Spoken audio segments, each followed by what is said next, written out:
50 aasta järel oli Eestis kätte jõudnud tormiliste muutuste aeg. Algus Eesti vabanemisele kulmineerus 11. septembril 1988. Sellel päeval oli tunda miskit erilist. See oli päev, mis ei mõjutanud ja puudutanud ainult eestlasi, vaid märgib aega, kus esimest korda oli Eesti rahvas kaastegev maailma ajaloo kujundamises. Me ei olnud pealtvaatajad, me ei olnud lükata-tõugata, ei olnud ajaloo objektid, me olime subjektid, me olime tegijad. See kõne ei tulnud lihtsalt, palju tööd, vähe und.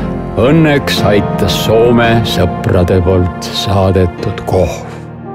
Ükskord me võidame niikuinii. See lause tabas kümnesse.